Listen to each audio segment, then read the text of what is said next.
Hi, folks. Thanks so much for being with us here for Live Impact News. I'm Vanessa Rufus. We'll be together from 7 to 9 tonight, and we'll be focusing, of course, on all of your big breaking feeds around the Carolinas and beyond, as well as some of the top headlines of the day. We know a really big one for our area today comes to us out of Fort Mill, where we have a lot of community uproar as we speak regarding these two chemical incidents that happened this week and as many days over at the Silfab solar facility. And this even sparked, as we saw today, protests, folks calling for changes. We're seeing folks saying that they want this facility permanently closed. And we also are hearing from Silfab Solar for the first time this week since those chemical leak and spill. So there are two kind of different nature of the chemical incidents, but nevertheless, we heard from the Director of Operations for Silfab, Greg Basden. So we want to bring that update to you right now here on Live Impact News. My name is Greg Basden, B-A-S-D-E-N, the Director of Operations at Silfab in Fort Mill. For my camera folks, can you nod and tell me if y'all are okay? Everybody okay? All right. Greg, I will let you take it over. So good morning. Appreciate you guys being here today. I'm going to read a prepared statement and then we'll have time for questions, okay? So let's be clear, Silfab Solar, we're extremely committed to operating safe and secure facilities. We have more than a 40-year legacy of one that's focused on safety and producing high-quality solar panels. It's from this long history of safe operations that we were given the recent events very serious attention. Let me also tell you, this is where I live. I'm a resident of York County. Me, like the other 700 employees, we're all committed to ensuring safe operations at Silfab. It's unfortunate that significant amounts of misinformation that's been put in the public domain, and it's our responsibility to set the record straight. So let me address the two incidents that have happened this week. But before I do that, just give you a brief update of the current status of our operations. We've been in constant contact with DES and with York County officials, and based on the review of the facts and where we are with our investigation, we've chosen to pause operations. So we shut down operations yesterday, last night, and again today. We anticipate, through discussions that we're having with DES and the county, and we anticipate starting back up operations tonight at 6:30. Again, we're working closely with regulators to keep everyone informed of our operations. So now, with that out of the way, let's talk about what happened Tuesday. Tuesday's accidental release of approximately 300 gallons of water containing small amounts of potassium hydroxide. And just the leak occurred, it came from our wet acid scrubber in this area. And just want to clarify one thing. What was originally reported when we made the call up through emergency services that said we had a problem, we reported worst case conditions. The scrubber holds over 1,500 gallons. At the time, we weren't quite sure initially how big the leak was. Only after our investigation started, we estimated the leakage was at 300 gallons. I know that was one of the things that's been confusing in some of the reporting, so I just wanted to clarify that. When we first discovered the leak, our first step was to contain it. Once it became clear that it needed more support, we called in York County Emergency Services and shared with them this worst case scenario. But let me emphasize that at no time during this event were any employees or the public put at risk for this incident.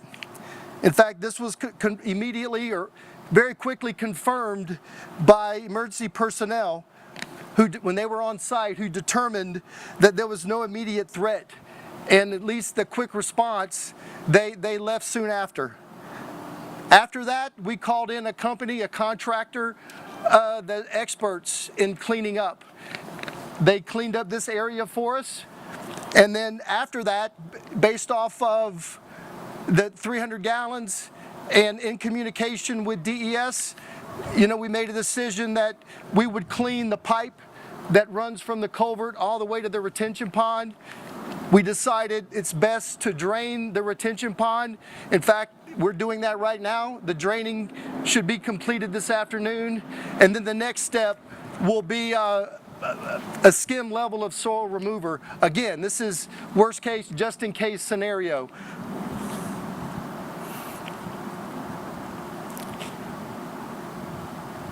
During this incident, the whole time we were in direct communications with DES and the county.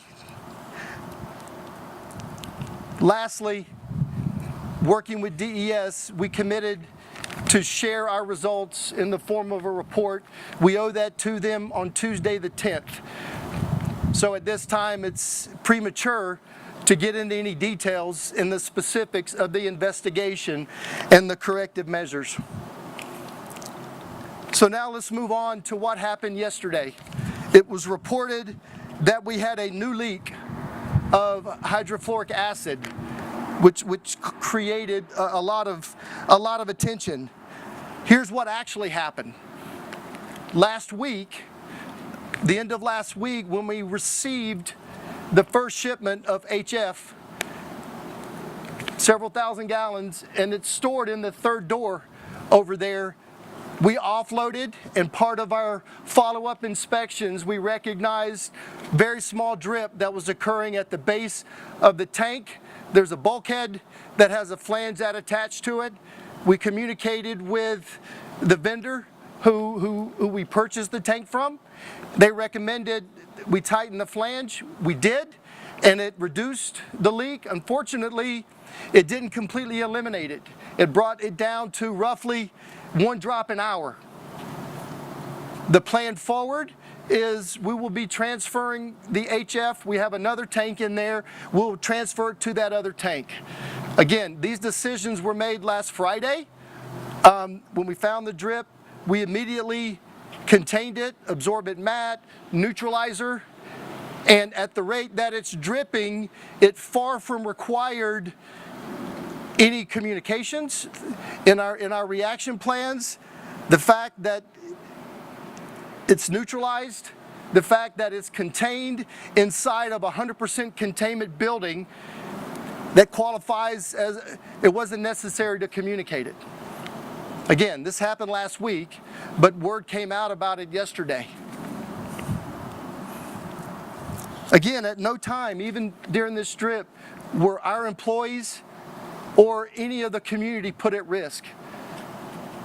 One thing I failed to mention earlier, inside that room, we have what we call TGMS, a toxic gas monitoring system. We have a system that's specifically designed to look and read any unhealthy HF levels. And we have basically 0 recordings on that. So it's a safe environment, even though we have that very small drip.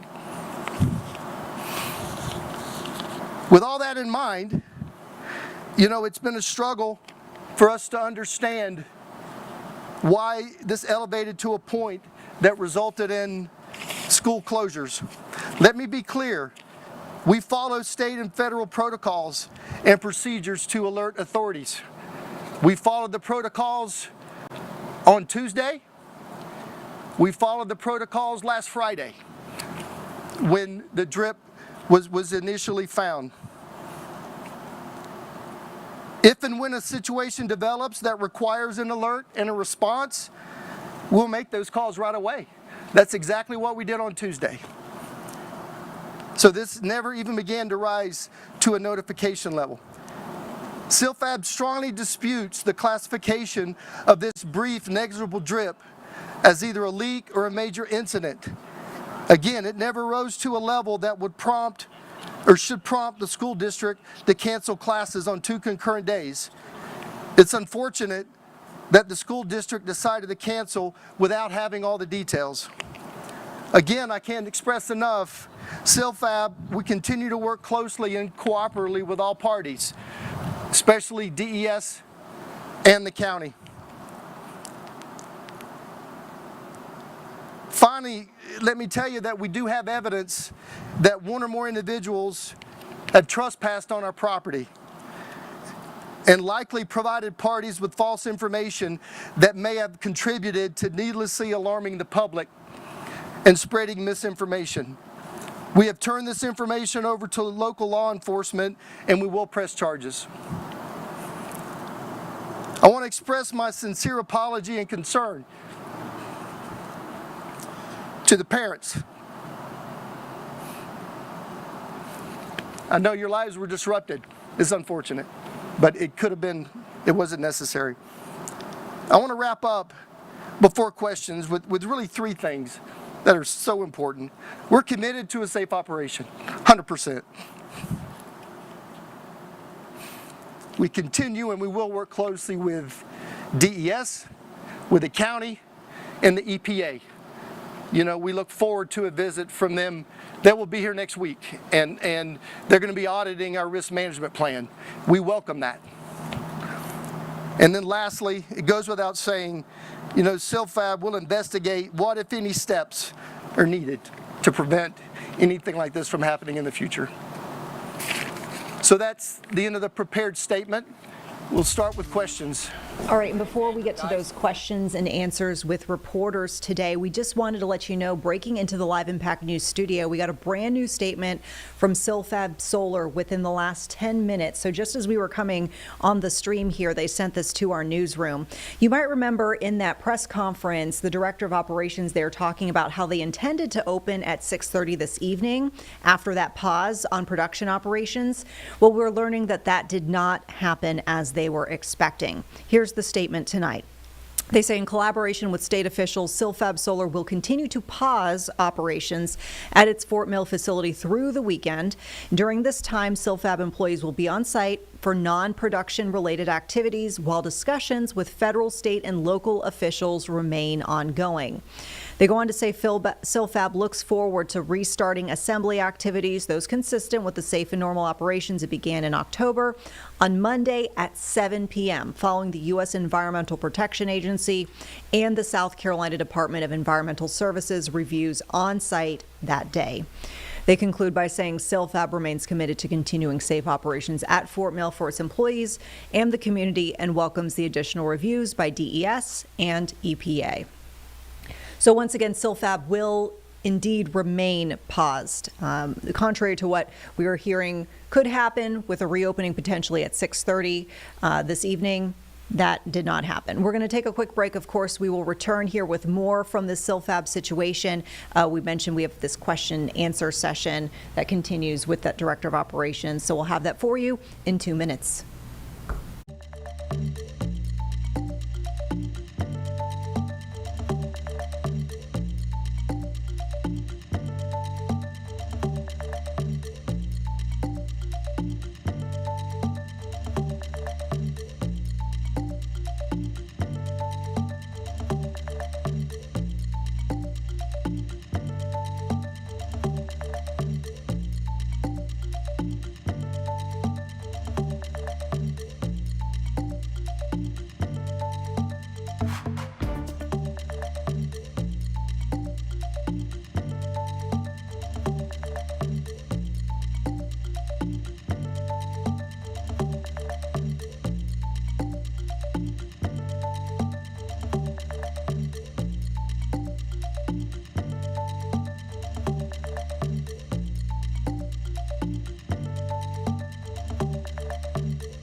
Welcome back to Live Impact News. We'll continue with this briefing from Silfab Solar. As we mentioned, we heard from the Director of Operations today about those 2 chemical incidents that happened within a span of 2 days this week, which closed a nearby school.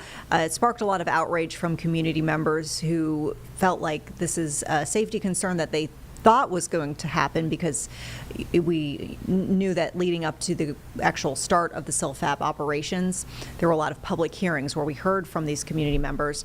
Nevertheless, we want to hear this Q&A about how the company plans to continue forward, keeping in mind the breaking news that we had just moments ago, that Silfab is going to remain on pause with its operations there in Fort Mill through the weekend, with plans to reopen Monday night.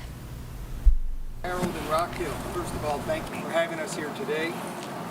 My first question is, you said that a week ago today, the drip was found, yet it's not required to communicate your word, that drip, leak, words to anyone.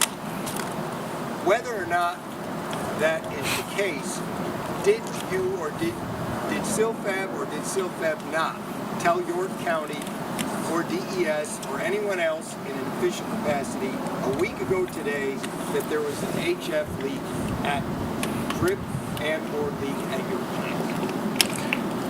Thank you for that question. And to answer it, we did not communicate that explicitly. Is there a reason why? Because it far from qualified the requirement for us to communicate that. Whether there's a requirement, excuse me for asking or taking another question, but whether there's a legal requirement or a protocol requirement to tell someone Silfab not believe that it was in the best interest of public perception and safety to know there was a drip a week ago. We followed the procedures. We have a reaction plan that we've shared with the regulating bodies. They've accepted that reaction plan, and a drip, if you of that magnitude, far from qualifies from.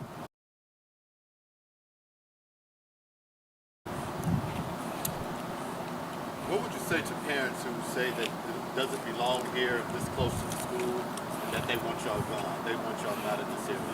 What would you say to those parents? So, appreciate the question. My response to that would be what we've been saying all along. I mean, we are proud to be here. We have over 700 people that work here now.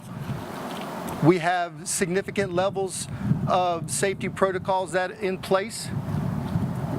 Many areas of redundancy where necessary. And in addition to that, you know, we do have the procedures and policies in place for reaction to anything that's non-standard, including the events that happened this week.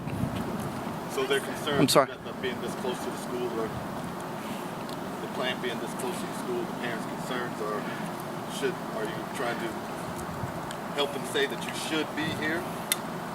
I think we have, you know, we've been through the process. We have the right to be here. All of the controls that we have, the building of this facility and all the equipment has been approved. It's been tested, it's been validated. We have all the permits. And it's unfortunate that the parents have concerns. But again, I mean, if it were unsafe, I wouldn't be here. If this was an unsafe plant, you know, we would not have brought in 700 people to work here. These 700 people live in this community. They have kids, they have families, they have relatives. A lot of the kids go to the same schools that some of the parents are concerned. We got insight from WSOC. We got insight that there was a emergency call on February 19th, so about 2 weeks ago, and it said a woman in her 40s called with confusion, difficulty breathing. Do you know anything about that? I can't remember the date. We did have, we've had a couple of emergency responses that have come, and every one of them has been tied to a personal illness that had nothing to do with any of our operations. And then lastly, is this to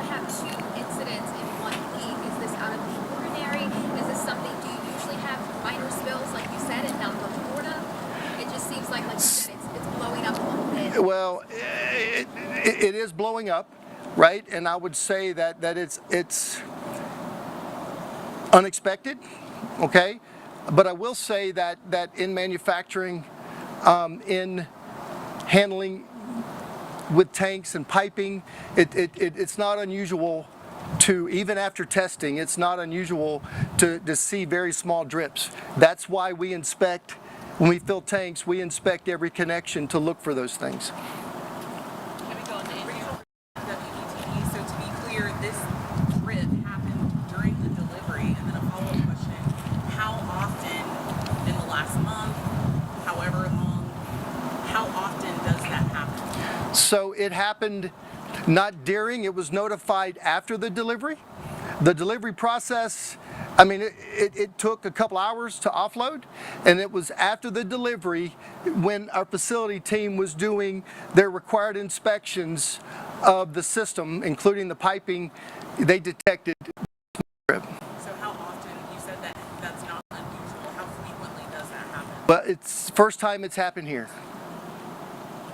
You know, yesterday, House representatives started meeting about a proposed bill to revoke zoning permits, and then also today, York County Council are meeting about the legality of such things.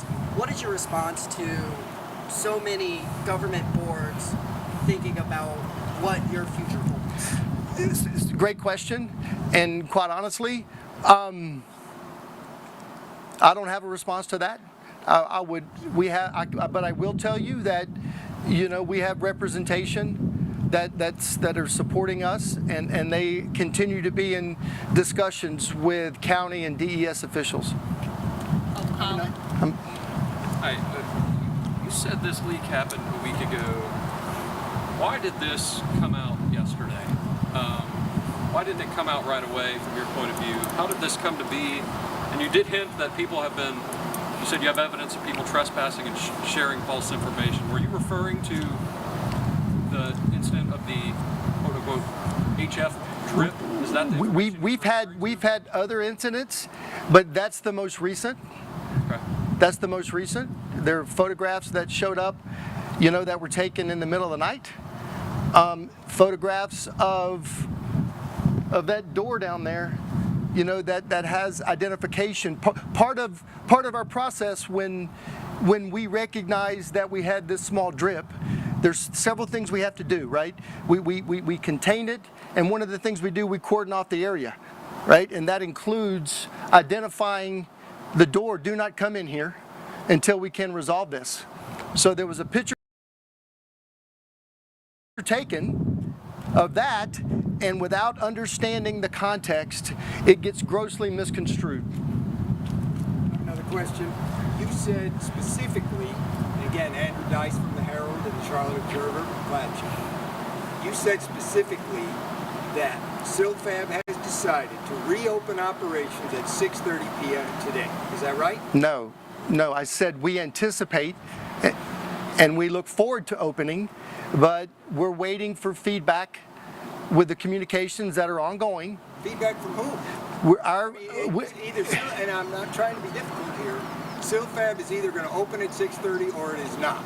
And the question for our readers is, should they be alerted to at 6:30 that production and or assembly will restart at Silfab today? We're in discussions with DES in York County, and then based feedback from those discussions, you know, we'll be able to determine if we will open up for operations tonight. Again, I appreciate your answer, but you didn't answer the question. Is the decision to reopen Silfab's, is it DES, is it York County, is it all three? Are you saying, and I want to make sure that I'm clear, are you saying that Silfab will decide to reopen, or are you saying that DES or York County or both will tell you? We are in collaboration with DES, and my expectation is the outcome of that will put us in a position to open up. I mean, make no mistake, I mean, I've got 200 plus people that I'm anxious to notify if they can come back to work tonight. So I look forward to that feedback. Yes, sir. Terrence Walker, CCQ. I got late in the conversation. Basically, I'm asking, like, how did the information get out there? You know, was it from an insider? Was it from someone who, like you said, maybe trespassed and got the information? How did the original call got out? So I can't speak to the original call. I mean, I can tell you we're doing our own investigations, but I cannot answer that. What I can tell you is that I have personnel that have photographs of a drone hovering in this area, and that's likely where the information came from. Two questions. I think the big thing here is trust among the community. How are you all going to move forward when it comes to, will there be additional communication with the school district and the county and officials? Will that be how you all move forward here? I would say absolutely. I mean, we've been extremely transparent from the very beginning.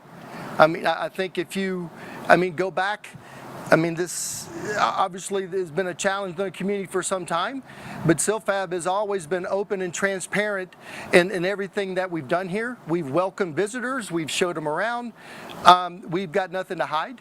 And to answer your question, you know, I would expect, you know, that one of the outcomes will be more communication. And then, so the second question, you said those types of leaks happen at manufacturing facilities. What proactive efforts are you all taking to ensure that may not happen again in the future, or the week we've had this week? So that's a great question. As I said earlier, one of the things we're working through right now is we know we have a tank. It's brand new, it's been tested, but it has a very small drip, right? We have a second tank in that room just like it, but one of the reasons that we haven't transferred is we're going to go through and test that tank again to make sure it's 100% no leaks, no drips before we transfer. Ryan. Kevin from WCNC once again. Just again, what will you say to reassure parents that this plant is not a threat to the school and their children's health? What will you say to them to reassure them that? So two answers. One is across the board in general.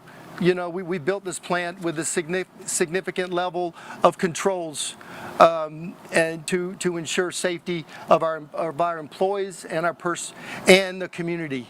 And I just want to clarify one thing. You know, the startup that we anticipate. You know, the startup that we anticipate is go back to what we've been doing.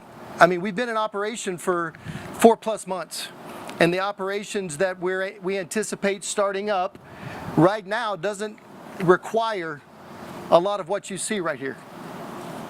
Okay? So what we anticipate is to start back up right now, some cell manufacturing, cell assembly, and our module lines, just like we've been running safely with no issues for 4 months. Another question, if I may. Your words. And before we get to that next question, we're going to go ahead and take another break here on Live Impact. We'll be back in 2 minutes with more of the Q&A with Silfab Solar in Fort Mill.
All right, back here in the Live Impact News studio, we continue to follow up with the latest on those 2 chemical incidents over at the Silfab solar facility in Fort Mill, South Carolina. This is causing a big community uproar.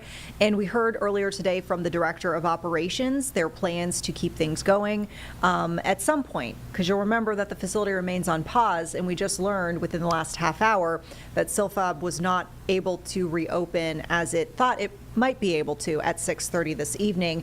Instead, they plan to open at Monday, 7 p.m. Monday. Let's listen in as the Q&A continues with that Director of Operations. A week ago today, Silfab found there was a leak, a drip of hydrofluoric acid.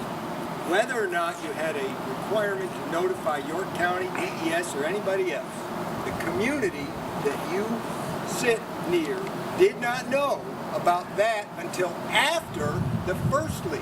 Silfab did not say on Tuesday or Wednesday or even Thursday that there was a leak that had been going on and this was the issue. Why did it take so long to tell the public that you yourself just said you're a member of, that there was this issue? So, Great. I think what will be helpful, because I know a lot of people have questions about the drip. So what we're going to do, we're going to show you all, because this is a literal drip. So we're going to show you all that drip, so that everyone understands that it is a drip. Well, I appreciate that. Yeah, but that's the No, well, I will let him question answer, but I just want remains. to say that. The question remains. The management of Silfab knew a week ago today there was a drip of HF, whatever that is, and only after a first spill release of a different chemical, and then public information that came out that there was this drip 6 days later, now 7 days later, you are saying, yes, it happened, but we didn't have to tell you. How can the community expect that again, your words, we've got nothing to hide? again, and I'll be glad to show you the drip. We're talking extremely small. I mean, we did the math over a 5-day period. It's like 3 tablespoons total is all it is. And we're not obligated to share that. And then as we look at risk, as we assess risk, I mean, the communication level for communicating a problem, say, is here. This issue was very, very low, and it didn't warrant that communication. To follow up on that, you said that you're going to work to continue to be more transparent despite not having to report that. Are you going to be reporting those types of drips moving forward? As we move forward, I mean, we have the opportunity, right? Again, we go by procedures. We train our people to follow procedures. Our FIAC document is taking that and because we have that for basically all of our processes, all of our chemicals. We define to what level that we communicate, and that's our document, right? I mean, yeah, we understand there's guidelines. We make the recommendations for these communication levels, and then these documents get approved. But seeing the level of concern that this has caused in the community, do you think that you will commit to reporting those types of drips moving forward? It's highly likely that as we move forward, we'll be reestablishing what those limits are. Yes.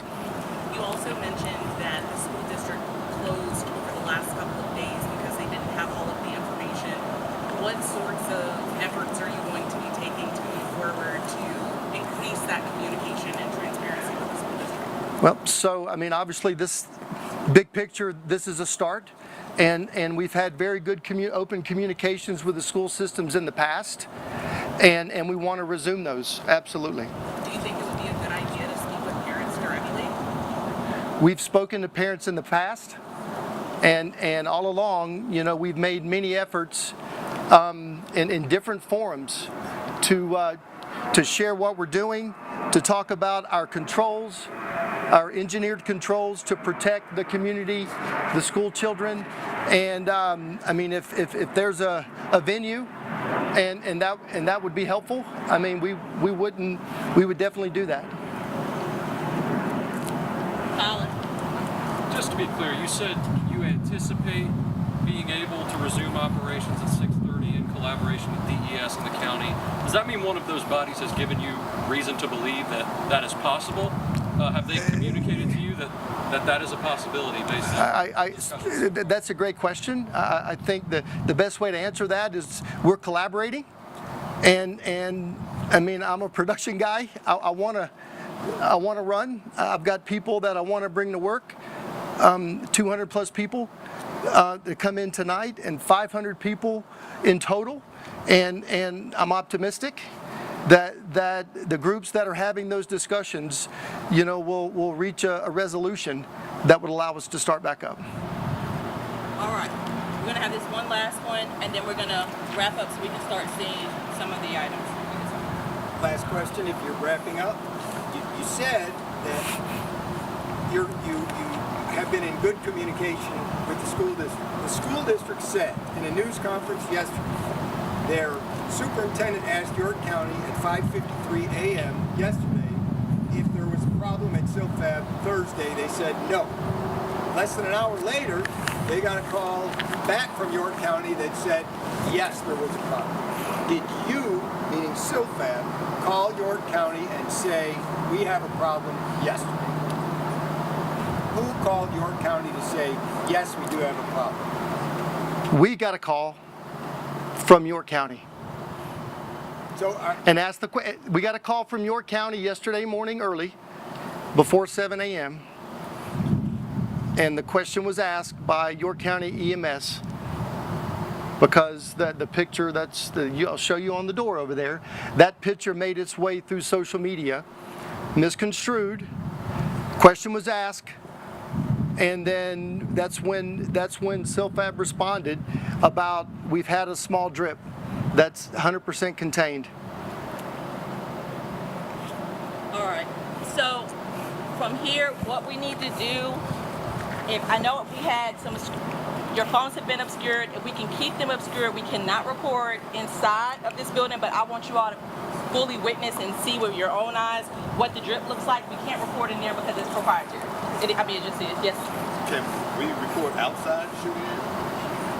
I think that is a no. That is a no.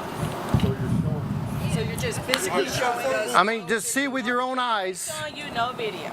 But Before we go and not record on this, one last question. What did you learn from this moment? From this What did we learn? Yes.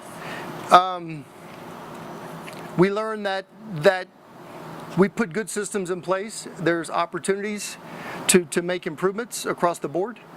Obviously, one of those is communication, and that's will be part of some of our corrective measures. All right. So this is just to show us. This is just to show you so that you can report on what you see Is this yourself. machine back here? Can we shoot this machine? You said this was It's in the background. I mean, black one? yes, that's our wet acid scrubber. And that's where the initial one happened. That is correct. Okay. All right, Greg, you want to do Yeah. All right, so there you have it, folks, that earlier briefing from the Director of Operations over that Fort Mill facility for Silfab Solar. I want to let you know we just got this breaking news statement into our newsroom as we were showing that clip to you. So within the last few minutes, we got a statement from York County officials addressing the situation at Silfab. This is part of the statement from the county, but essentially they go through the chain of events here, essentially saying York County Council yesterday morning authorized a special called meeting to address the matters related to Silfab. Afterwards, after this was noticed, the county became aware of a directive from the State Department of Environmental Services ordering Silfab to cease operations while they were investigating things. On behalf of the county and the council, they say, we appreciate the department's action with respect to these regulatory matters. We stand ready to support all efforts by SCDES, EPA, and other regulatory agencies to ensure the laws are adhered to and the public is protected. They go on to say after a legal briefing today, the council unanimously directed county management and county attorneys to research, invoke, and exercise all powers within the county's legal authority to ensure essentially all of these environmental and regulatory directives were strictly adhered to and followed. So they go through some of the bullet points here, but say, including but not limited to invoking emergency ordinance powers, issuing cease and desist directives to the company, fully cooperating and joining in all efforts with SCDES to ensure the company is adhering to permitting laws and health and safety standards. They go on to say, we understand that Silfab will cease operations through Monday. And we mentioned this earlier in the stream here. York County Emergency Management and Inspection staff familiar with operations will be on site to assist with this review. In order to ensure information is clear and factually accurate, we intend to provide all updates and positions on this matter through written statements. So it sounds like you have multiple agencies getting in here, and now we're learning here the county will be part of this review, which essentially, if the Silfab solar facility passes this Monday review, they could potentially resume their operations Monday at 7 p.m. as they intend to. We'll continue to follow this for you here, folks, over the next coming hours and days and potentially weeks. So stay with us here on Live Impact. We'll take a quick break, coming back with another big headline from the Charlotte area, this on the economic and development front.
Welcome back. We're talking again about another big headline out of the Charlotte area. This one we mentioned is on the development front and also on the economic front as well, as there is expectations that this groundbreaking that happened for the new Eastland Yards redevelopment site, specifically the Eastland Sports Complex, will be just another layer here of transforming that former Eastland Mall site. And we're really hearing from officials that there's a hope to make this a regional destination for a lot of different activities, including youth sports tournaments, community events, family activities. And hopefully they say this will kind of be a recharge of the economic engine for this particular community within Charlotte. During this groundbreaking today, we heard from various folks talking about those expectations. So let's listen in right now. My name is Allison Craig. I'm the Deputy City Manager in the City of Charlotte, and I am so excited to be here, and I am so thrilled to see so many of you joining us here today. This is a really big moment for the City of Charlotte, but even more so, this is a huge moment for East Charlotte. And so I'm just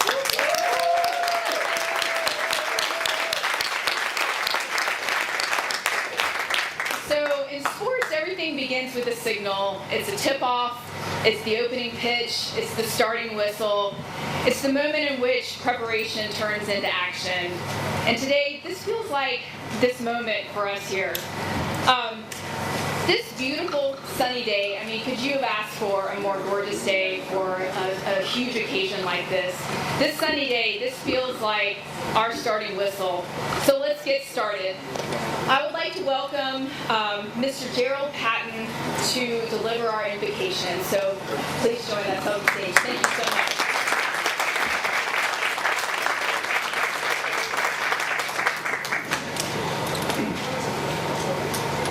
Good morning. Let us pray. Dear Heavenly Father, Lord, we just thank you once again for this opportunity. Lord, we thank you for new beginnings, Lord.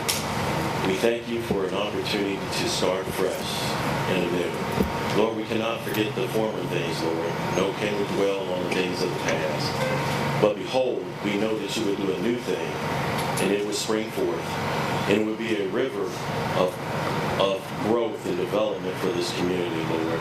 Lord, we ask that this plot of land that we see now, this fertile dirt soil, Lord, that will produce good fruit, Lord, that will be a beacon of hope to the community of East Charlotte. There will be a beacon of hope to the children of this community, Lord, that it will facilitate growth and development, that it will inspire dreams, Lord, so children may dream large, Lord, and not small. God, we're thankful for all of the leaders that started this process many years ago. We thank you for our mayor, our city council, our county commission. Most of all, Lord, we're thankful to the Edge Sports Group, Ms. Carlina Ivory, who thought it not robbery to undertake this challenge, Lord. Lord, we're thankful to those unknown individuals and organizations in our community that made this happen, Lord, that they will continue to fight a good fight, Lord, that they may continue to pour into this community so that we may continue to grow and prosper. We are thankful for the collaboration of all that were involved, Lord, that it takes an entire community to come together to produce something fruitful and beneficial to all.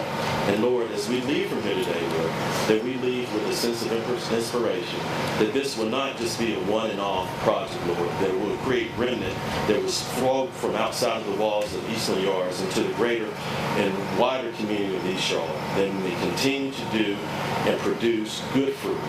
These and other blessings we ask on this day. In Jesus' name we pray. Amen. Thank you, Mr. Patton. I'd now like to welcome our city manager, Marcus Jones. So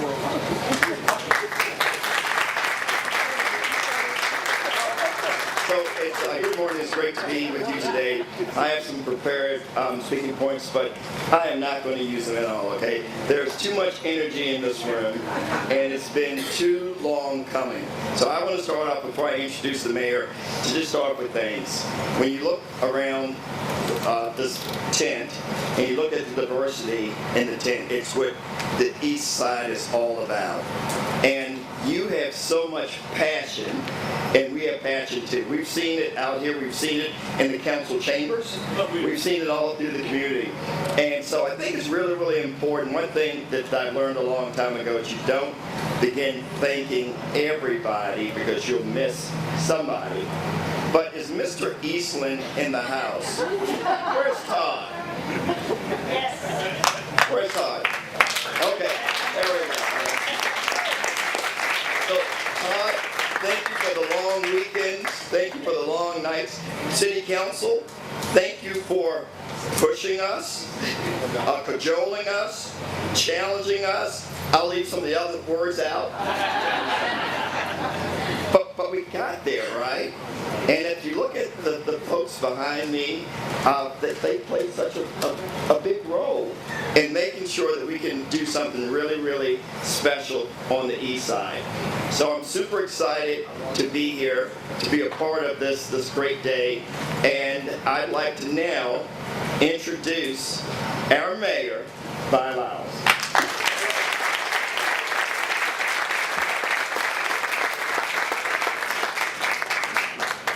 Thank you, everyone, and thank you, Marcus, for that generous opportunity to have this conversation, because this is a conversation. It's a conversation that makes it different for us. I would like to first and foremost recognize recognize a few people in our audience, because I know that Marcus talked about people that were behind him, but we have a lot more going in front of him most of the time. So I really want to recognize our council members. I think most of them are sitting there in the front row, and so I'd like for them to stand. We give them a big hand because they work very, very hard.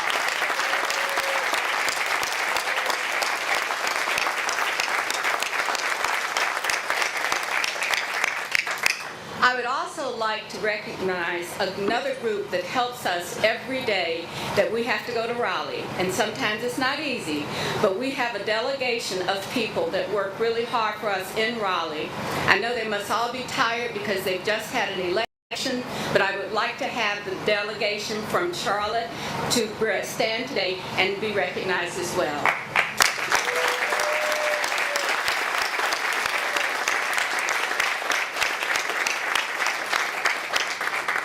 So good morning, everyone. I think I've recognized everyone that needs to be recognized, but if you need to be recognized, I would take the 50 cents right over there in that pile, okay? All right. This is a big day for our city. It's a big day for all of us that are here this afternoon. For a long time, lots of things have been taking place, but what we have seen is an Eastland that needed to be different. We needed it to have something to happen. And I want to say that each one of you, we've all seen these plans come and go, but it was because of you that this day is possible. You showed up, you stayed involved, you kept telling us what was best to do. When this campus opens in late 2028, we will finally have the last major piece of Eastland Yards in place.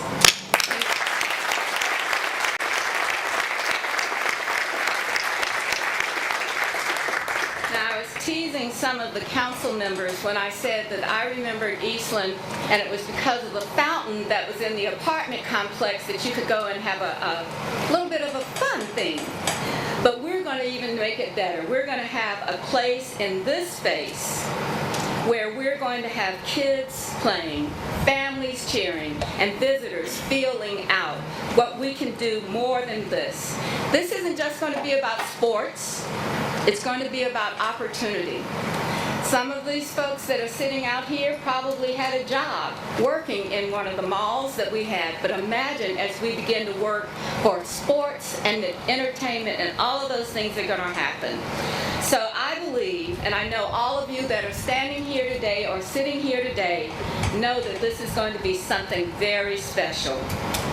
And I just want everyone to understand the sports campus will be about jobs. The support of small businesses will be about jobs. And that bringing new investments to this corridor will be about jobs. So thank you, everyone, for being here today.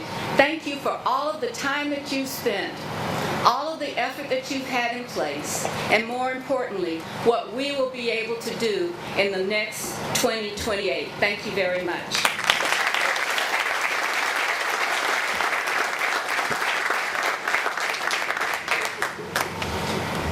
All right, and now to the stage is our Mayor Pro Tem, Mr. Mitchell.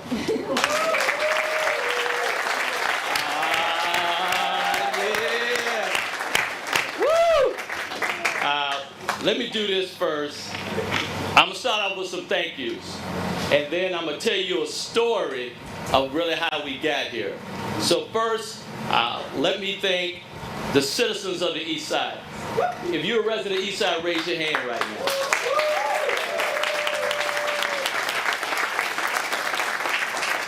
Let me thank Greg and Charlotte East for your leadership, your hard work, and your commitment.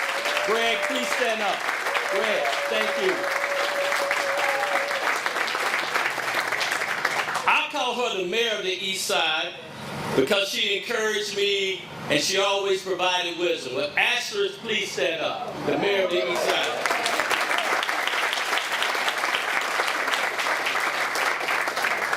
And now, so let's talk about this journey that started in 2017 at an Economic Development Committee meeting.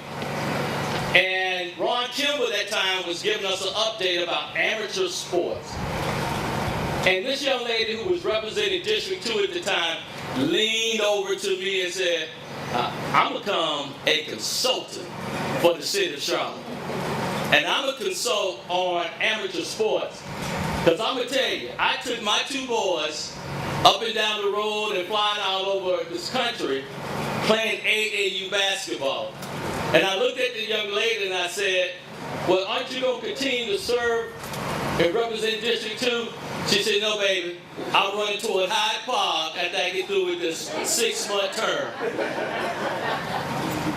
And so I stand before you today, this is about perseverance. This was not her first, second, or third attempt. But Ms. Canty clearly had a vision about how do we make Charlotte an amateur sport destination. Ms. Canty had a vision about East and West working together. Her vision was more about basketball and volleyball, cheerleading, but we're going to have an after-school program. We're going to create jobs. So on this day of Women's History Month, I would like for Ms. Canty to stand, and let's give her a standing ovation for her vision this morning.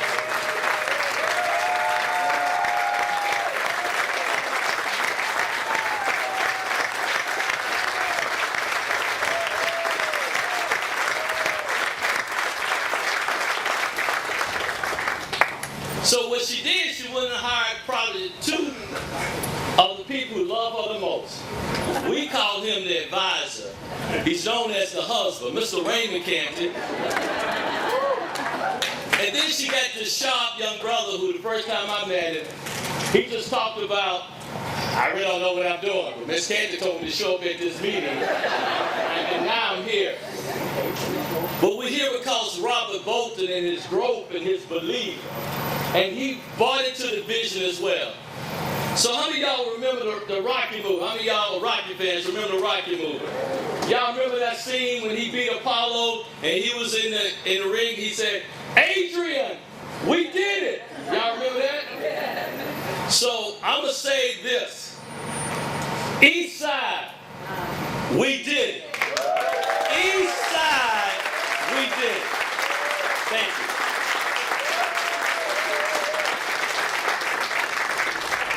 And there's more to this groundbreaking. We'll have that for you on the other side of this break. We'll be back in 2 minutes.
Hi, folks. Welcome back here to Live Impact News. I'm Vanessa Rufus. We are going to continue on with this groundbreaking ceremony from today in Charlotte.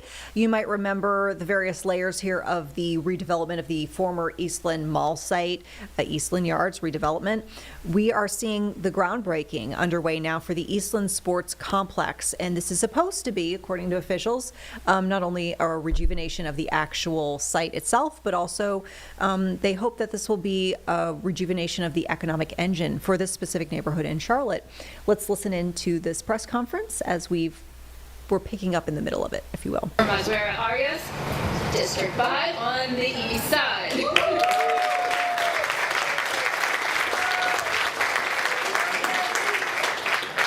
The worst mistake they can do is giving a microphone at the east side. Good morning, everyone. I am JD Maswera Arias, and I'm proud to serve the East Side, District 5, my home on Charlotte City Council, and today is a new beginning for the East Side.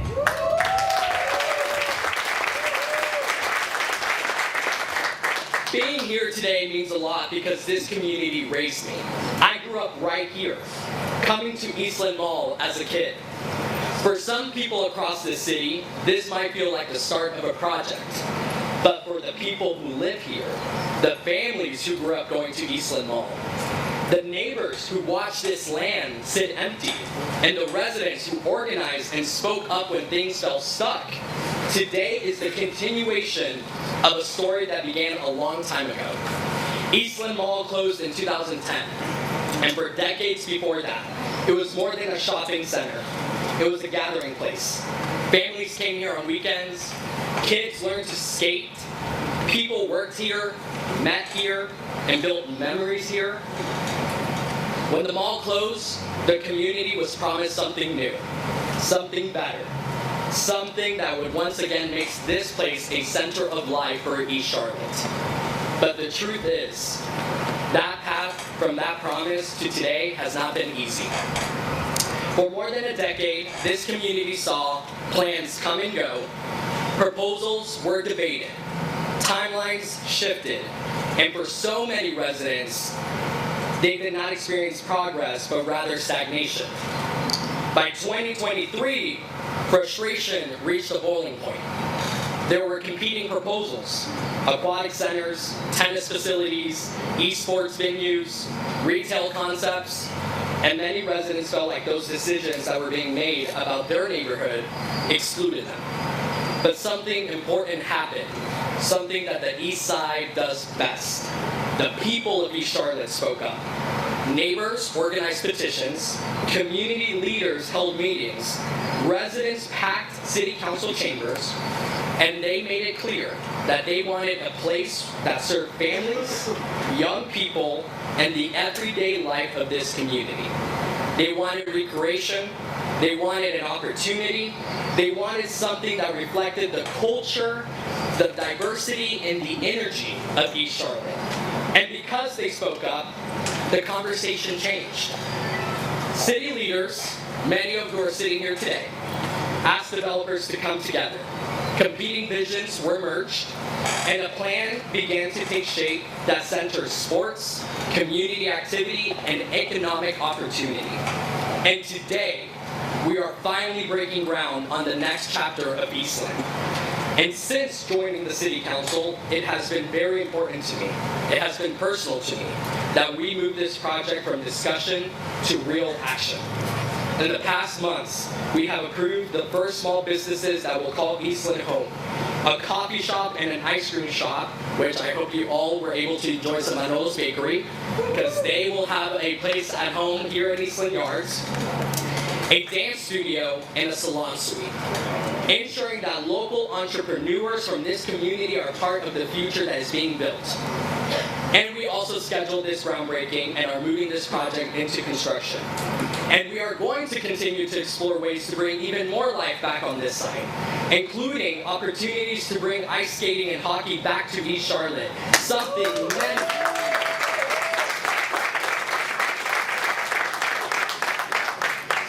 many families here remember and would love to see again.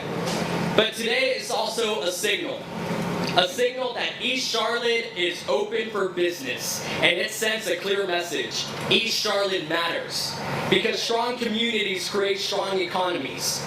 Business does not succeed in a vacuum. It succeeds when it's rooted in the life of a community, when families live nearby, when young people play sports, when neighbors gather, when small businesses can grow and support each other. Community is not separate from economic development. Community drives economic development. And sometimes you might hear people say that communities do not always know what is best for them. Well, East Charlotte proved them wrong. This community is thoughtful, it is organized, it is resilient, and it knows exactly what it wants. Our success will not be determined by what people outside this community imagine for this place. It will be determined by the people who live here, who work here, who raise families here, and believe in the future of East Charlotte. This is the foundation of everything we are building today. And this was not just done by just one person. I'm the 6th council member in District 5 to inherit whatever's happening in Eastland Yards Mall. So I want to recognize the people who helped lead the charge to get us here. Thank you to the people who were long before here. Nancy Carter, John Autry, Matt Newton, Patsy Kinsey, who were all instrumental. We wouldn't be here without them. And I also want to thank Ms. Carlina Ivory Canty, Raymond Canty, Robert Bolton, Greg Asciuto, Representative Jordan Lopez, Carolyn Millen, Kathy Buckley, community leaders who refused to let this project lose momentum and who consistently fought for the voice of East Charlotte to be heard. And I want to thank the council members who believed in this community from the very beginning and refused to sway from outside pressure. The previous council voted unanimously to support the merge vision that allowed this project to move forward. In particular, I want to thank the Economic Development Committee at the time. Thank you for believing in East Charlotte. And I also want to thank one of our biggest Eastside advocates, Mayor Pro Tem James Mitchell, for mentoring me, for helping me get this along, and for making sure that we broke ground today.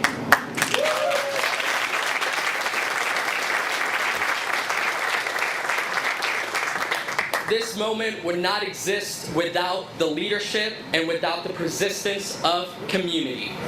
While the work is not finished, today represents something important. It represents progress, it represents persistence, and it represents what happens when a community refuses to be ignored. The next chapter of Eastland is being written now by this community, because the sun always, always, always, always rises on the east. Thank you.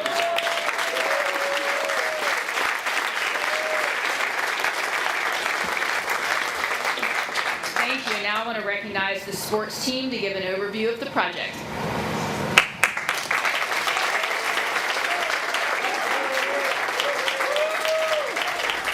Okay, and before we get to that overview of the project, we will take another break here on Live Impact. Of course, stick around in 2 minutes. We'll return with this announcement for that Eastland Sports Complex. And of course, you heard they're going to talk about exactly what the plans will look like.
Welcome back. Live Impact News here. I'm Vanessa Rufus. We are talking about this new groundbreaking started today in the East Charlotte area for this redevelopment of the former Eastland Mall site. And you'll remember there are a lot of layers to this, but this big one we're about to dive deeper into is the Eastland Sports Complex.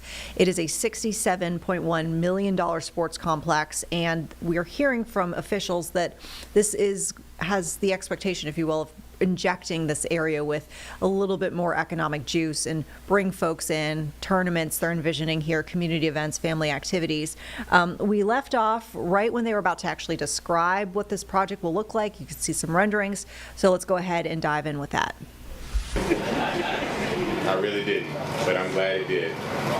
I would introduce myself as Robert Bolton, but I just found out that my name is Rocky, or maybe it's Adrian. We got to talk about that offline, because I think we might have both been saying we did it. But in all seriousness, thank you all for being here today. City leadership, community partners, stakeholders, neighbors, and members of the media. Today is a meaningful milestone, and it's truly exciting to stand here together to mark this moment. I want to start by saying how grateful I am that this day has finally arrived. In the summer of 2023, about 5 minutes from here, I sat in a room where the vision for what we're celebrating here today was presented to the East Side community. Projects like this don't happen overnight. They require vision, patience, partnership, and a shared belief in what's possible for a community. In August of 2024, the Charlotte City Council issued a clear charge to this group. They wanted two partner groups to come together for one goal: to bring this historic project to life for the city of Charlotte. That moment set everything in motion. Since then, countless hours of planning, coordination, and collaboration have gone into turning this vision into what we're celebrating today. The Eastland Sports Campus is more than just a sports facility. It's a city-shaping investment in economic growth, opportunity, community, and community access. This project reflects Charlotte's commitment to smart development, youth sports, tourism, and long-term neighborhood impact. When complete, the Eastland Sports Campus will deliver $170 million in annual economic impact, 130,000 hotel room nights annually, and 500 jobs. And just as important is access.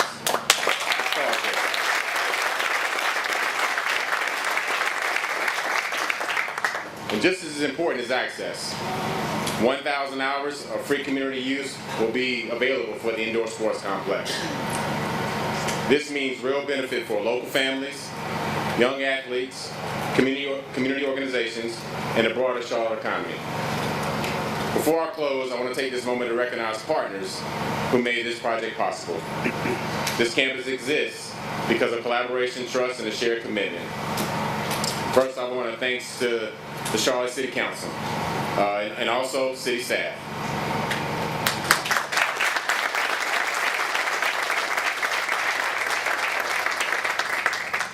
I also want to thank Charlotte East, particularly Greg Shudo, Jordan Lopez, and others. Carolyn Millen, I can go on and on. When we presented this project to this group in 2023, at that time, a lot of other projects were trying to do something here at Eastland. For some reason, there was a connection with us, and we have been steadfast since then. I also want to thank Titus Ivory. When James made the reference to go help Carlina Ivory, Titus was training my son one day, and he kept coming over saying, "I need you to go help my mama."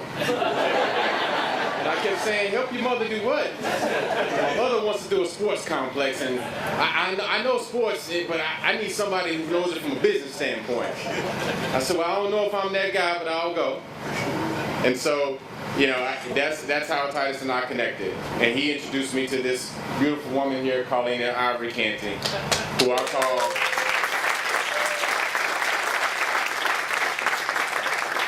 call my second mother.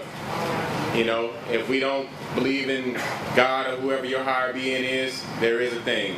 My mother passed away in 2019. She's my best friend. And look at God. He gave me another mother.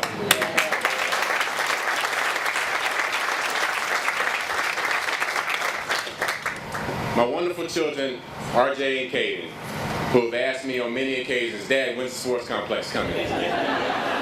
My answer was, Stand up, Kaden.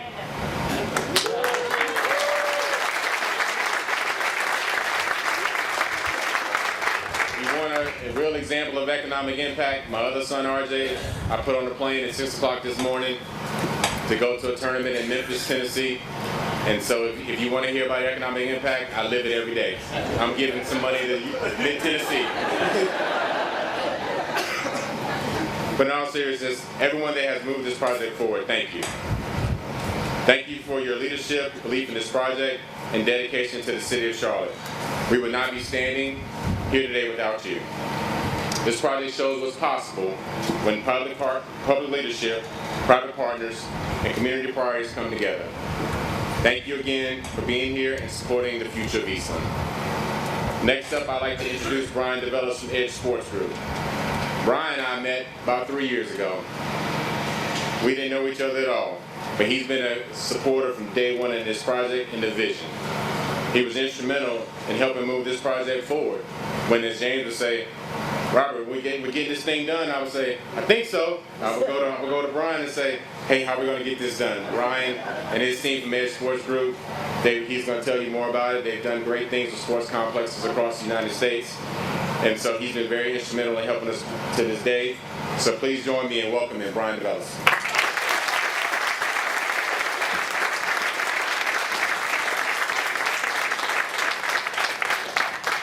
For those of you who know Carlene Ivory.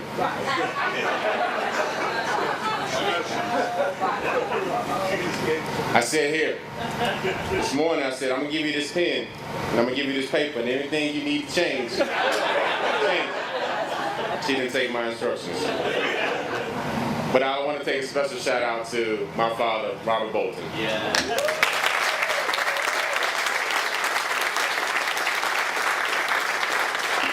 This man here, he's been doing economic type work from an entrepreneurship standpoint ever since I've known him. I mean, he has more jobs than I can count. I call him Jamaican on the west side. Sells 400 Christmas trees, does carpentry work. And I really want to take this moment to recognize you because I was just in a car ride coming back from another tournament.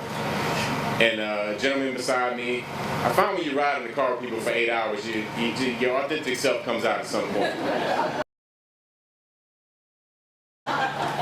So he looked at me and said, Robert, you know where you get all that from, don't you? I said, who?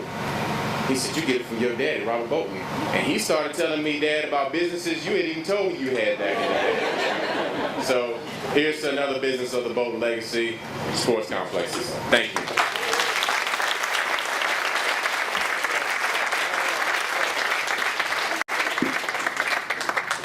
Good morning, everyone. Thank you for joining us today. My name is Brian DeVellis. I'm the founder and president of Edge Sports Global. Thank you, Robert, or now as you will be known, Rocky. Every meeting, appreciate that. Thank you for being here. This long-awaited historic day, and it's an incredible moment for all. As the president of Edge Sports Global, I'm honored to stand here with my son Anthony from the second row, our outstanding partners in the city of Charlotte, Bolton, Ivory, Canty, the entire Charlotte community, future athletes, friends, as we officially break ground on the Eastland Sports Campus. Today, as we turn the first shovel of dirt on this transformative community hub right here in East Charlotte, we need to understand this isn't just a collection of courts, fields, it's a thriving community ecosystem. We right now manage about 13 facilities up in the Northeast with several under construction. We overuse the term ecosystem because it's not just a court, it's not just a field, it's a community athletic ecosystem that's family-oriented to unite people through the power of play. Year-round, inclusive play that's full of possibilities.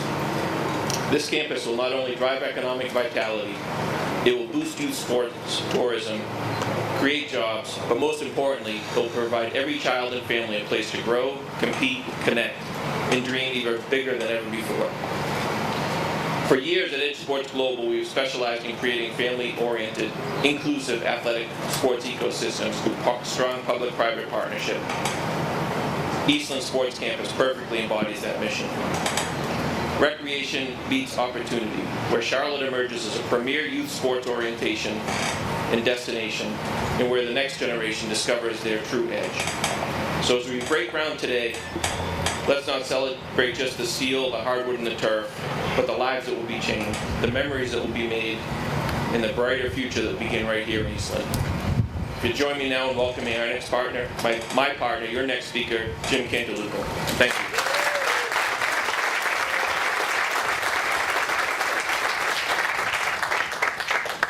Good morning, everybody.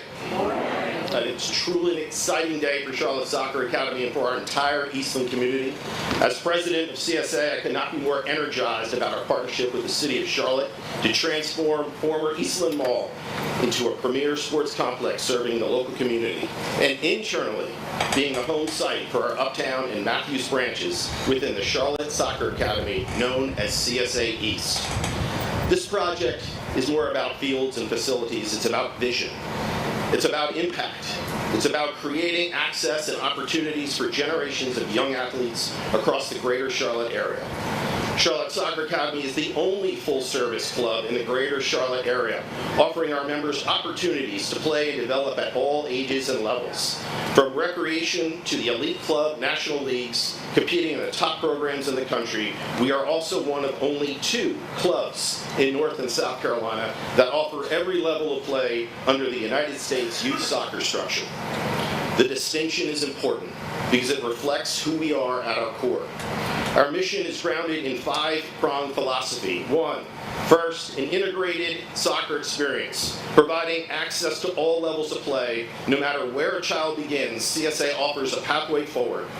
A player can enter our recreational program at a young age, and through dedication and development, rise to compete on some of the highest national stages, all within one club, one culture, and one family. Second, quality coaching and instructions. We invest in the state-of-the-art curriculum and in continued education of our coaches. Speaking of our coaches, we have our 2 division executives, Dan Dudley and Andy Guerra. Will you please stand? These 2 gentlemen will be running Charlotte Soccer East program here at this sports complex. 2 of the best coaches in our system. We're lucky to have them on the team. Third, reasonable fees. We leverage our size, our sponsorship, and buying power to provide the best possible value for our families. Fourth, investment in player development at all levels. Our objective is simple and unwavering. Every player should have a balanced and fulfilled experience regardless of their level of play. Success is not defined by the number of championships, but by growth, confidence, resilience, and character.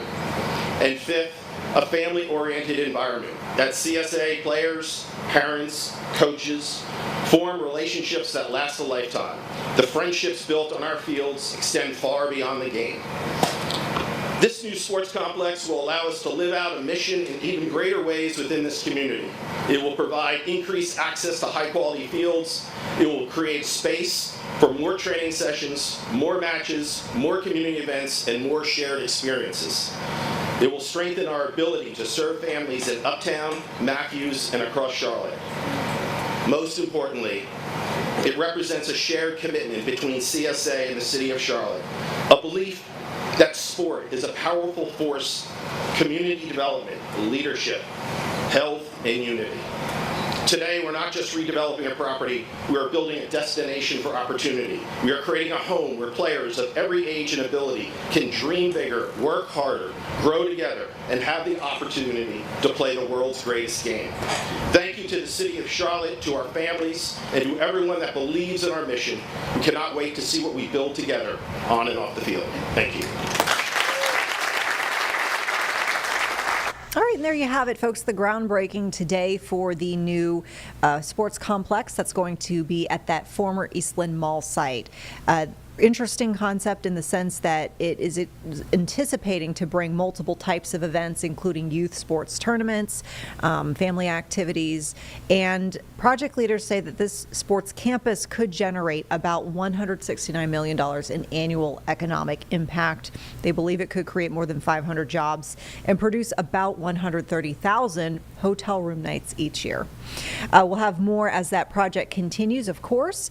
Meantime, we're going to take a quick break here on Live Impact. Up next, we will kind of keep it here with the sports theme. Our Danielle Stein, in an effort to kind of get us extra prepared for the Charlotte FC return tomorrow, that big match tomorrow night, sitting down with Pep Biel. So we'll have their one-on-one in just 2 minutes.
All right, welcome back. Live Impact here, Vanessa Rufus. We are previewing tomorrow's Charlotte FC match. The Crown returns to action at 7:30 in the evening tomorrow, taking on Austin FC. And our Danielle Stein is getting us ready for all the action, sitting down with midfielder Pep Biel. So let's listen in on this one-on-one right there on the pitch. New season, and you are back here once again. I know a lot of the Charlotte FC fans are so happy that you are here for another season. Just what has the start of this season meant to you to be back out on the field with this club? Well, I'm very happy to be back to play again games for Charlotte. Enjoy the minutes. Maybe was a bit tough start, but sometimes the football is like this. We just need to react quick, to do the things we want and we were doing, and that's all. Last season, to talk about that, you had an insane start to the year. Seemed like every single day it was a goal or an assist. What seemed to be working really well for you in that first half of the year? I think just good work, good preparation, the mentality of me, of the team. We were together, so just like this is easy to play, it's easy to enjoy and to be yourself. And yeah, I just want to recover this and enjoy the game. You and Wilf seem to have a really good dynamic that you were establishing, passes to each other, assists for each other. What's that relationship like between the two of you? Oh, always was a good relationship. Wilf is a special guy. It's funny to play with him. So you know when you have good players around you, you understand better or quicker, and yeah, it's no secret. Yeah, and I know you guys both are pretty into fashion. Who do you think has the leg up between the two of you? I say one time it's just different styles. It's not the same style. He have his own, style, and actually I really like it. But on me, I prefer another style. So for me, my style is the way better to understand the fashion. You think more of the guys would pick you as maybe the most stylish on the team? Oh, I don't know. I don't know. We have a few special guys with the dress. We could ask. Yeah, I might have to ask around. Last season took a turn when you were dealing with 2 different injuries. You missed some time starting in July, and then you ended up coming back with some hope, and then the tendonitis in your knee. I remember you made a post on social media to say that you'd be out for the rest of the season, and it was a pretty emotional post. Can you just kind of explain what you were feeling during that stretch of time? Actually, it was a weird period for me because it's the first time in my career I had injury or that takes that long.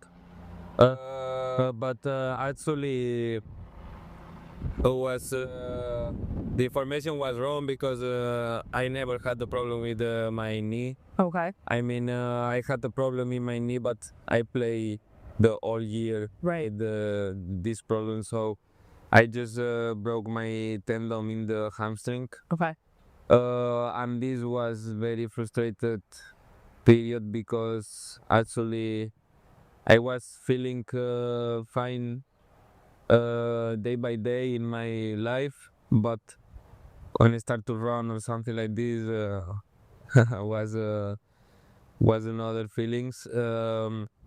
But yeah, was just to prepare myself. I was yeah, just doing the stuff to recover. Yeah. We trying to recover quicker, and this was not a good decision. But yeah, looking back, you cannot say now you need to do this or this, because in the moment you don't know what what is in the future. But yeah, I learn. I know my body. I know I'm good now. So that's all. I just think now in to care and to care about my body and to do the best myself. What did you kind of experience emotionally or mentally during that time, especially as this team was getting ready for a playoff and you were knowing that you were going to be shut down for it? Yeah, it was tough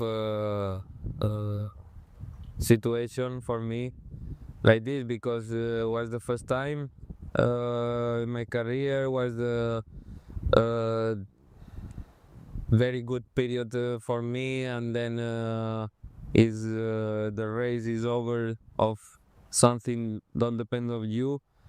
But yeah, I just take always or trying to take the positive things. So maybe in the first thought is nothing positive there, but actually maybe I had the time of doing some stuff, some changes. So just this was tough, and yeah, I just took the time. You said that one of the biggest things you learned was to listen to your body and to know it. Is there anything else that you can take away from that time off the pitch that you can now use as you're going into a new season? No, actually, I mean, yeah, I learned about some things, but I'm a guy that I have a team or professionals behind me working for me. Yeah. So it just sometimes listen more a few people or not, you know. yeah, it's difficult to explain these things, but yeah, I learn things and now I know how to deal. And of course, that shows how much this club has faith in you and wanting you to stay a new contract this offseason, that you are now officially a member of Charlotte FC, not just on loan. I remember Zoran saying, Pep is our guy, he is our player. What does that mean to you, knowing that this team in this city wants you to be part of it in their long-term plans? It's always a pleasure to have a team on you or behind you. I know we had a few speaks during the year. I know what they think about me. I'm very happy. I want to bring this confidence on the beach. I think I did, and I want to do more. And you sure did in that first match of the season, scoring the first and only goal so far for Charlotte FC. How good did that feel after the time away to just get the year started with a goal? And what can you just walk through the emotions that you were feeling in that moment? It's a really good feeling. You are preparing and waiting for that moments to enjoy in the pitch, to help the team to score goals, assists, or just to play good games. And yeah, I was very happy for the goal, but disappointed a bit because of the result of the play. I think we could do better, but yeah, I was happy. How does that give you confidence, getting your first goal already taken care of? You don't need to let that linger, and now you can play your game maybe more freely with already having one under your belt. No, I don't think for me one is not enough. Okay. So I like to play with the pressure. I don't relax if I score one, twice, or whatever. So I just to win every game, and with this I'm happy.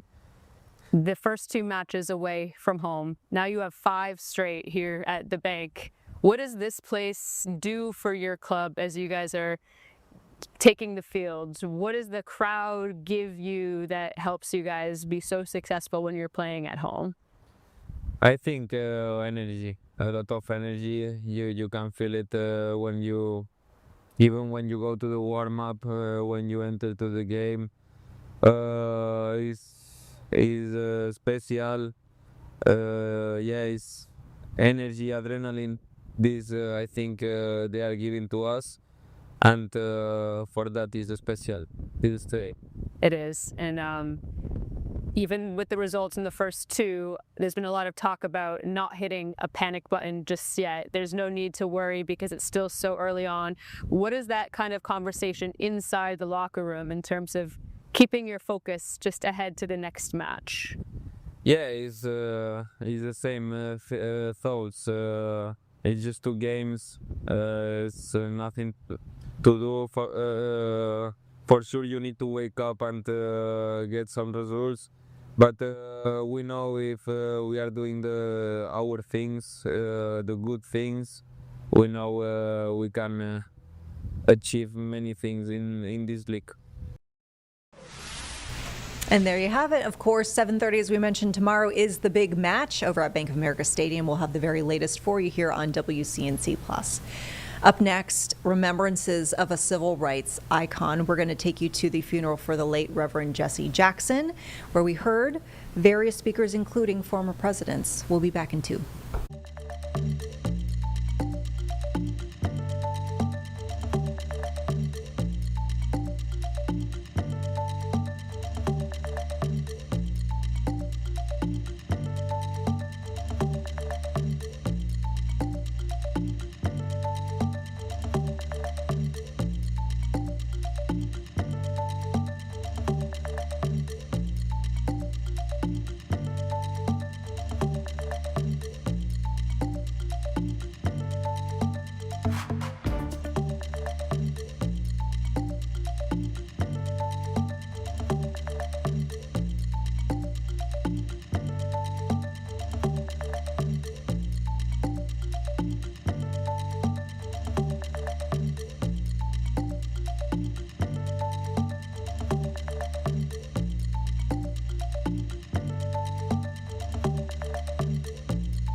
Welcome back. The remembrances continue for the late civil rights icon, the Reverend Jesse Jackson. Today was his funeral, and thousands attended to pay their respects, including a slew of former presidents. Right now, we want to take you to the address from former President Barack Obama.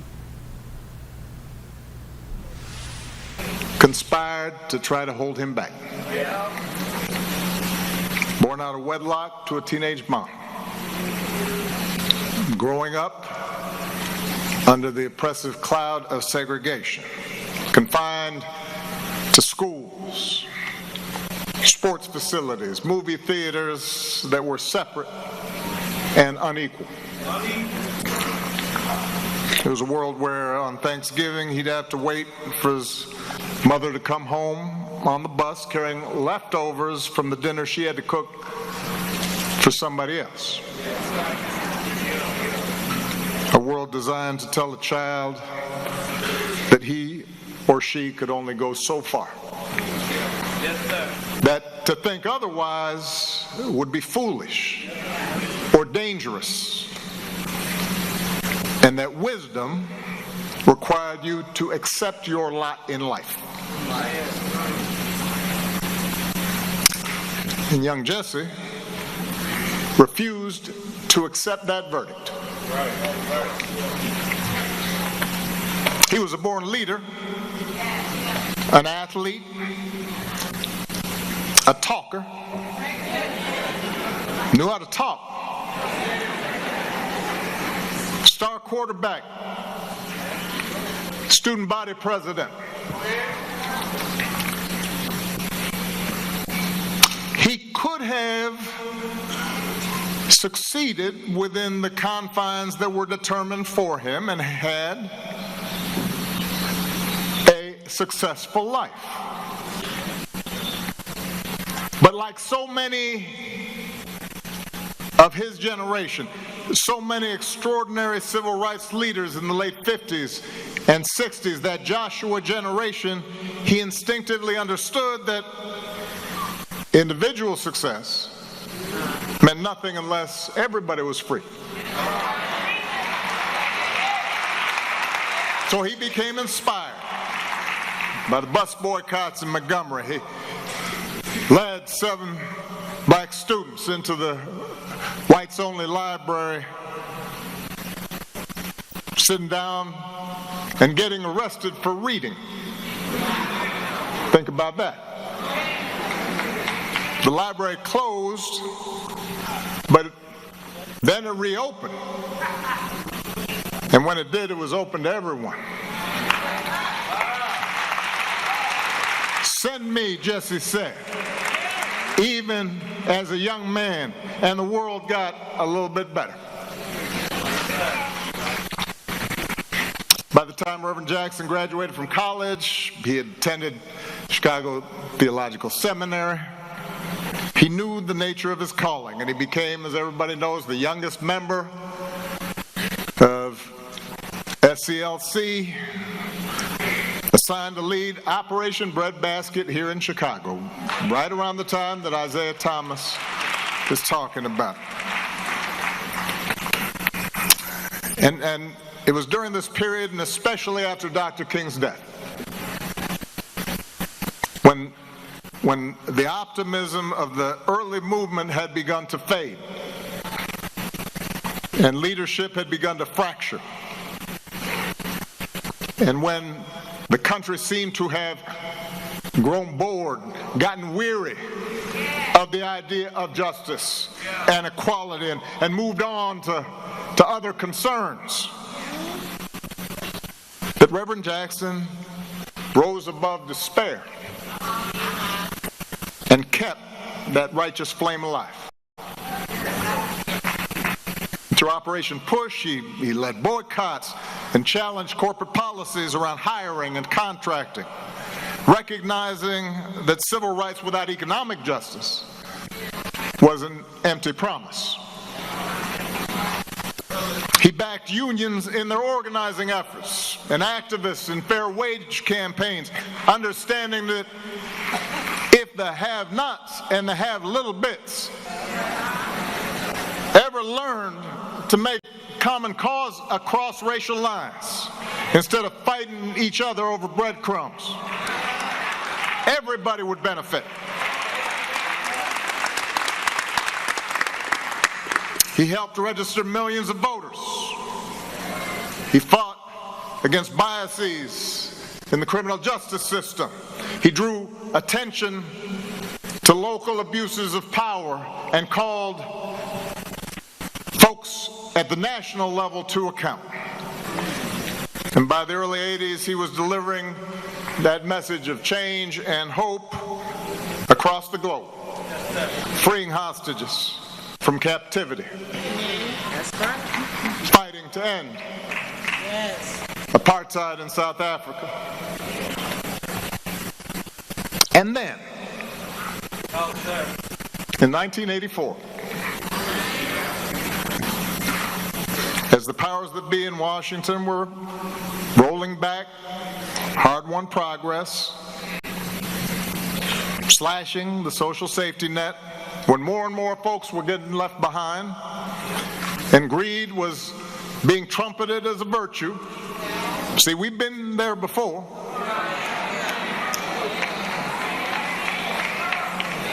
He stepped forward once again and said, "Send me." He ran for the presidency of the United States of America. I had just graduated from college during that first campaign. And I was living in New York at the time. I was working to pay off my student loans, eating a lot of tuna fish and camel soup. And if I went to a diner, I'd grab some extra crackers, put them in my pocket. And I was inspired by the civil rights movement. And I had in my mind to work for social justice, but even though I was full of good intentions,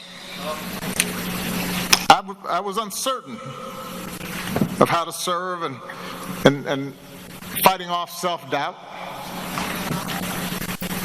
And I remember how, at the time, plenty of people, including, plenty of black folks, were dismissing Jesse's chances. Suggesting, he just wants attention, he can only get black votes. But then I remember one night sitting in my janky apartment, and I got an old black and white TV with the rabbit ears, and I'm kind of jiggering around, and it's about this big. I know young people can't imagine, but the TV was about this big. And I'm watching the Democratic primary debate between him and Walter Mondale and Gary Hart. And I remember how when that debate was over, I turned off that TV and I thought the same thing that I know a lot of people thought that night, even if they didn't want to admit it. That in his ideas, in his platform, in his analysis, in his intelligence, in his insight, Jesse hadn't just held his own. He had owned that stage. He wasn't an intruder. He wasn't a pretender. He belonged on that stage. And the message he sent to a 22-year-old child of a single mother with a funny name, an outsider, was that maybe there wasn't any place, any room where we didn't belong.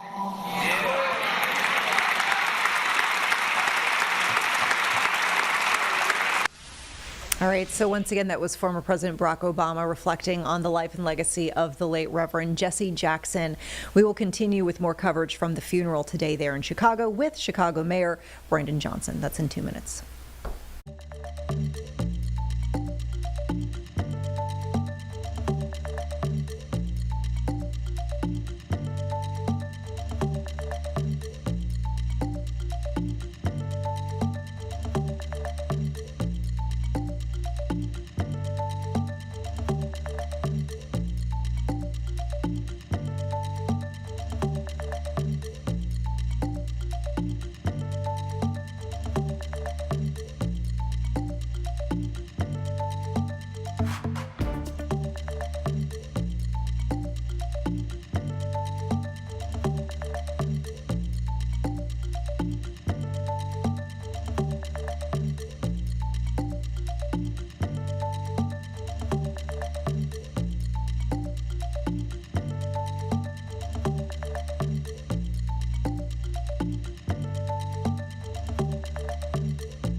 Lots of folks remembering civil rights icon Jesse Jackson today.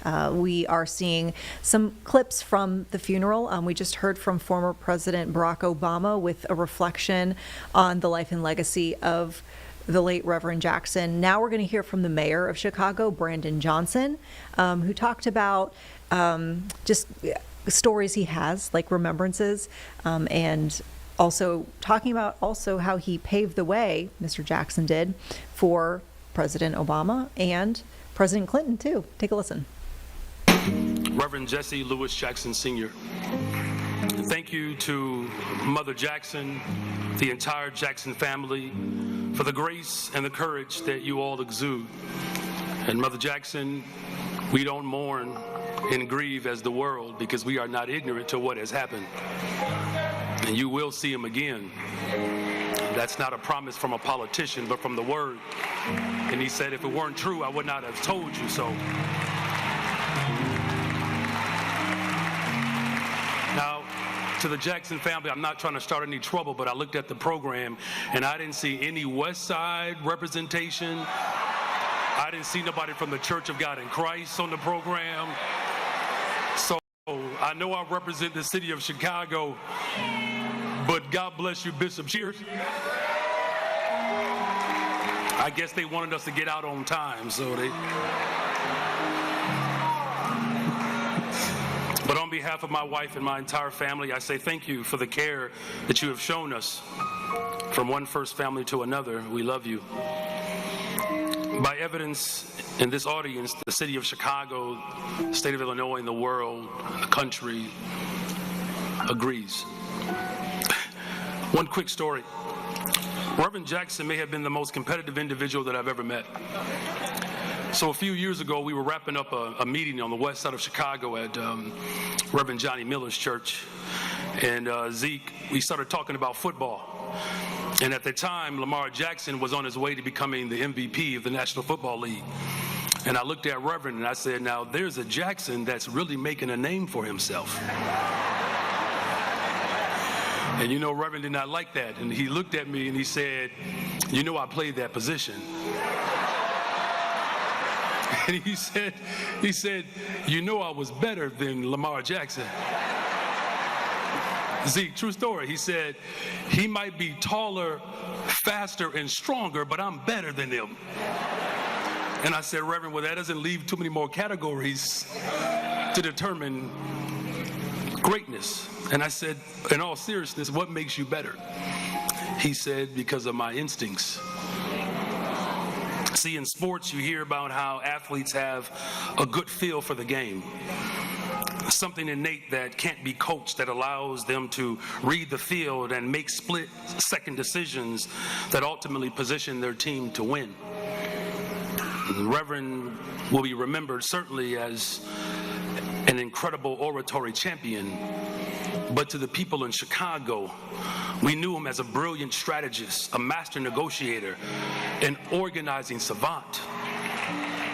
His instincts.